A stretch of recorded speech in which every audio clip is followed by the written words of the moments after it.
Hi, my name is Holly Jackson, and I'm going to be talking about a tool today called Adobe Spark. Adobe Spark is a great tool for creation in the classroom, and there are three different types of things that you can create, and I'm about to get into those sorts of things right now. Let me go ahead and take you to the tool. So Adobe Spark is a web-based tool, so you would just go to Adobe or spark.adobe.com. It also has apps for the iPad so that you can download each part of the Adobe Spark experience. I'll show you right now the three different types of things that you can create, and then I will demonstrate what they look like. So the first thing you can create are social graphics. Those are those really cute photos with text over top of them. So those would be really great for if you had students choosing a quote from a novel they were reading or a short story, and you wanted them to have an image to represent that quote. This would be a really fun project, and that's called Adobe Post, or it's a Adobe Spark, but it's a post in Adobe Spark. The second thing you can create are web stories. These are really great for digital storytelling, obviously, but this is Spark Page, so you can see that you can create, they call it a magazine style web story. So it allows for a lot of pictures that you can scroll through. So if you don't want to get in the business of making a full website, a web story might be a good option for your students. And then lastly, this is the one I'm really going to spend some time on in this video. That is animated videos with a Spark video. What's really great about this, and we haven't found a better tool for taking a slide presentation and adding voiceover. So this is really great for your students to demonstrate their thinking, to teach a lesson. We've seen a lot of teachers doing that with Adobe Spark Video. So I'm going to go ahead and take you in. What's really great about this is once you log in, it'll remember your login if you use your Google login. So I'm going to hit Google. I have a bunch of Google logins. So. And one little glitch that I've seen with this is that it takes like 5 times for you to click that login sometimes. But once you're in, you're in. So you just have to click. See how it knocks me out? You have to click it like 2 times and then you're in. So I don't know what that glitch is, but it's an easy workaround. So I'm going to go ahead and look at the web-based version of this. Again, there are apps for all of these Adobe tools. So if you're using an iPad, I definitely would recommend you checking that out. You start out, it has all your projects saved, but you start out by clicking this plus button. And then you get to choose from post, page, or video. If you forget what I talked about, they give you a really good little description here. So the social posts are great for memes, inspirational quotes. These are good for digital storytelling. I'm going to focus this screencast on Adobe Video, and I'm going to click on that one. So they prompt you to give a title. I'm going to pretend that we have a project on telling a hero's journey, and let's say that I think that Holden Caulfield is a good hero, so I'm gonna put I'm gonna do Holden's journey. I'm gonna hit next. Notice that you can pick a story template. So if you have students promoting an idea, maybe they're doing an advertisement, this would be a good template. Telling what happened would be great for digital storytelling. You can probably tell which one I'm going to pick, a hero's journey. This is a great project for any English teacher, so this is really nice. Show and tell, I think, is really good for when you want students to teach a lesson. They also have a teach a lesson template, which is really great. Here's a personal growth one, so if they're doing a narrative, this would be a good project to go with a narrative essay. And then you see that you have a couple of others. I'm going to click on the hero's journey. And you'll see what happens here is they'll create a template for you. I'm going to skip the tutorial. So you can see, I shouldn't have clicked off that, it said, tell me about the hero's quest. So I can set this up. It has all of the parts of a hero's journey, what happens that causes the hero to undertake that quest. Show the trials and challenges of the hero along the way. It has a climax and resolution. So this gives students some direction on where to go if I was doing a hero's journey project.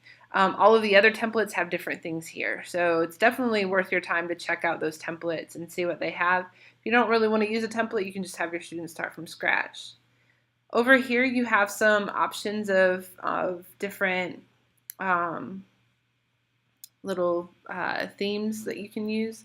They're all really eye-catching, so your students will love that. What I do like about this is that there's not so many things here that they can get kind of caught up sometimes in picking out what they want, so they kind of have to narrow it down. You can add, oh, they just added this is great. They didn't have video before, so you can add video, photos, icons, and text to your Adobe Spark video. So they can, let me click on this video because this is new.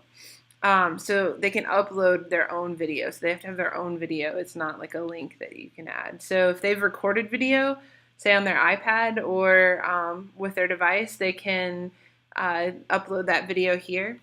They can add photos. What's nice about this is you can search for photos. So if I was looking for a hunting cap to represent Holden Caulfield, let's see if we can get one. It doesn't look like I'm getting one.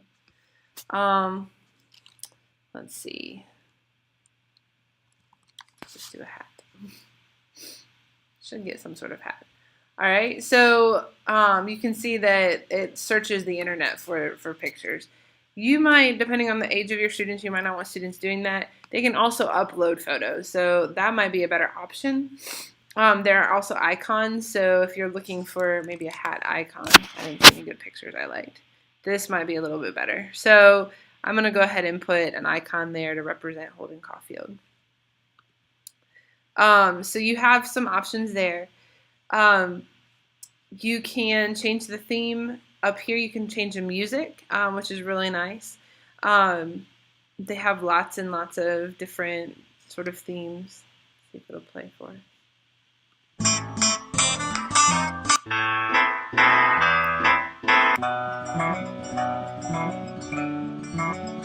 Like the Western Sage. So I'm going to leave that as my music.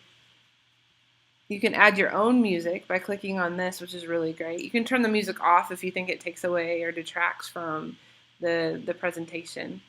The layout is something that a lot of people miss, but this is nice because right now the layout is just that you can add one thing to each slide, but maybe you want to add two things. So you can just click on two things and then it gives you two boxes. If you want a thing in a caption, it does that as well. And I think some of the different templates have different things here. So if you need to add multiples, you can. Probably the most powerful thing about the tool is this voiceover part.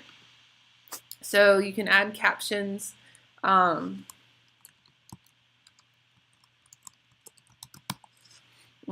and then you can add your three different things. You can add your photo, icon, text.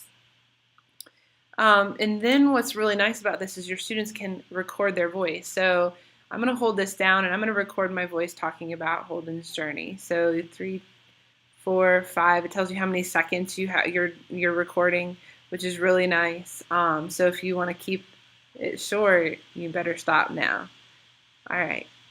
So you can record it again as many times as you want. So if I'd hit the record button, it would start over and erase that one. This is what happens when my hero undertakes this quest, blah, blah, blah. This is a symbol that represents Holden Caulfield. It's a hat. The climax of Holden's journey is when he, blah, blah, blah. All right, so you can see it's that easy to add audio. Now, watch what happens when we start this video.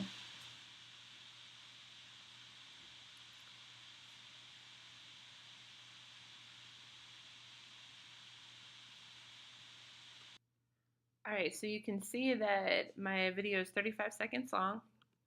I'm going to hold this down and I'm going to record my voice talking about Holden's journey. So 3, 4, 5, it tells you how many seconds you're recording, which is really nice.